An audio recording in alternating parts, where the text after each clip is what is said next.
For this video, we're going to be discussing solving quadratics with the quadratic formula. So, in a previous video, we discussed solving a quadratic using factoring, but not every quadratic can be factored. And when a quadratic can't be factored, then we need something else, another tool to solve that quadratic. And one tool we can use is what's called the quadratic formula. Now, the quadratic formula is something you've probably seen in Algebra 1. It looks like this. Okay, it's very big and kind of intimidating looking, but it's really not that big of a deal. If we have our quadratic formula in standard form, so ax squared plus bx plus c equals 0, then to use the quadratic formula, we just take our coefficients, a, b, and our constant c, and we plug them into this formula. So x equals negative b plus or minus the square root of b squared minus 4, and this is 4 times a times c, and that's all over 2 divided by a. So it's just this big expression that we plug each one of these numbers into, and we simplify it to get our answer. So let's talk about our procedure. If we want to solve a quadratic using the quadratic formula, we simply put the equation in standard form, then plug a, b, and c into the quadratic formula, and simplify. So let's take a look.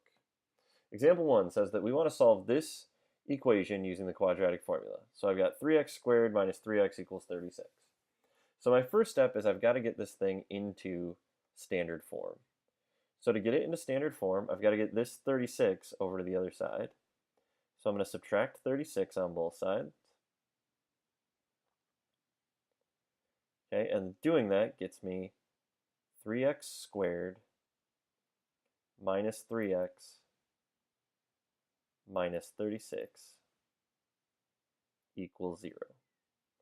And now I've got everything I need to plug this in the quadratic formula. I know a is 3. I know b is negative 3. I'm making sure I've got that negative in there. And c is negative 36. So I know my a, b, and c. So now I can plug these into the quadratic formula. So when I do, it looks like this. It looks intimidating, but it's really not that bad. So it's negative b. So even though b is already negative, I still keep this negative outside, and I put this 3 in parentheses. So it's negative, negative 3, plus or minus, negative 3 squared. And notice that my negative 3 is inside of parentheses. It's really important that you do that to make it work with a graphing calculator. Minus 4 times a, which is 3, times c, which is negative 36, all over 2 times a, which is 3. So now I need to simplify this. So if I work this out, negative, negative 3, these negatives cancel each other out, and I'm just left with 3. Negative 3 squared is negative 3 times negative 3, which is 9. And negative 4 times 3 times negative 36 is 432. And 2 times 3 is 6. So I end up with this whole thing, 3 plus or minus 9 plus 4, plus square root of 9 plus 4, 32 all over 6. So now if I keep working this out, 9 plus 432 is 441. So now I've got 3 plus or minus the square root of 441 over 6. And the square root of 441, if we put that into a calculator, we would see is 21. So now I have this fraction, 3 plus or minus 21 over 6. And I've got to deal with this plus or minus. And the way I deal with that plus or minus is by separating this into two separate fractions, 3 plus 21 over 6 and 3 minus 21 over 6. And now I just simplify both of those. 3 plus 21 is 24, 3 minus 21 is negative 18, 24 divided by 6 is 4, and negative 18 divided by 6 is negative 3. So my answer is x equals 4 and negative 3. Those are my two answers. So it seems intimidating, but it's really just get your equation into standard form, plug your numbers into the formula, and work it all out. Let's take a look at another example. So once again, solve using quadratic formula. So for this one, to get it into standard form, I want to start by adding 2x on both sides. So I get 5x squared plus 2x minus 13 equals 0. Let me just get a different color here.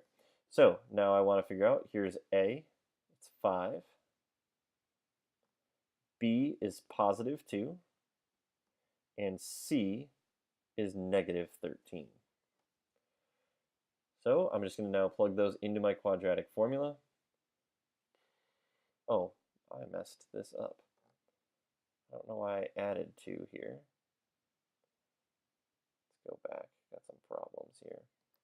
Okay, I should have subtracted 2. It's going to make a big difference.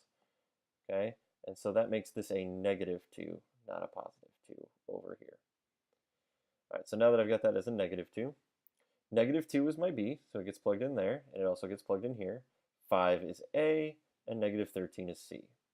So if I work on simplifying these, negative 2 is positive 2. Negative 2 squared, negative 2 times negative 2 is 4. And 4 times 5 times 13 is negative 260. And since there's a minus here, it becomes plus 260. And 2 times 5 is 10. So I've got this fraction. So if I work that out, 4 plus 260 is 264. Now, square root of 264, something we have to talk about is simplifying a square root, something you should have done in Algebra 1. I want to find a perfect square that is a factor of 264, because I want to simplify that out. And in this case, we're going to find that the perfect square that's a factor of 264 is 4, and 264 divided by 4 is 66. So 264 is 4 times 66. And the reason I'm splitting this up, because 4 is a perfect square, now I can take the square root of 4, the square root of 66, and the square root of 4 is 2. And the square root of 66 is just, it doesn't work out to be a nice even integer, so we leave it alone. So this, okay, if I pull this out, this becomes, this 4 square root of 60, or square root of 4 times 66 becomes 2 times the square root of 66. All right, we're almost done here. Now I want to look at my coefficients, 2, 2, and 10. Notice they're all even, so they can all be divided by 2. If I do that, 2 divided by 2 is 1. 2 divided by 2 is 1 here, and that goes away because I've got my square root of 66. And 10 divided by 2 is 5. So I end up with this fraction, 1 plus or minus the square root of 66 over 5. Now, because I don't really want to deal with decimals at all, and because this is an irrational number, I'm not going to do anything else. This isn't going to work out to be a nice even integer answer, so I can just leave this alone as 1 plus or minus the square root of 66 over 5. You might sometimes also see the answer written like this, 1 plus square root of 66 over 5,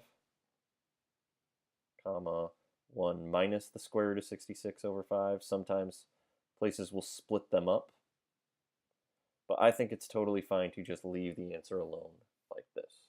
All right, let's look at one more example, example 3. So once again, I want to solve this using the quadratic formula.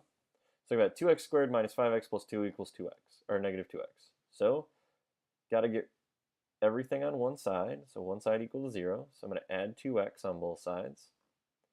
I end up with 2x squared. Negative 5x plus 2x is negative 3x. Plus 2 equals 0. So now I just want to identify my A, B, and C. 2 is A, negative 3 is B, and 2 is C. So I can now take those and plug them into the quadratic formula. Negative 3 goes in for B, 2 goes in for A, and 2 also goes in for C. So if I work these out, negative 3 is positive 3. Negative 3 squared is 9. And 4 times 2 times 2, that's 4 times 8, or that's 4 times 4, which is 16. So in here I've got 9 minus 16. And on the bottom, 2 times 2 is 4. So if I keep working this out, 9 minus 16 is negative 7. And so I've got 3 plus or minus square root of negative 7 over 4. And now you might be noticing we've got an issue. We've got this negative here. So to deal with that, let's think about what we want to do with simplifying negative radicals. What I'm going to do is I'm going to separate this into negative 7 is going to become negative 1 times 7. Because if we remember the square root of negative 1, if we remember our imaginary numbers, we're just going to call that I. So this square root of negative 1 is just I. So I can take, and this square root of negative 1 just becomes I, and inside of my radical is 7. And so I've got 2 plus or minus I times the square root of 7 over 4. Okay, and this can be simplified a little. 2 divided by 4, that's 1/2. And then I square root of 7 over 4, that can't be simplified, so I go 1/2 plus or minus I square root of 7 over 4. Now you could leave this just like this and that'd be okay. This is a slightly better answer, but I would accept either one of them.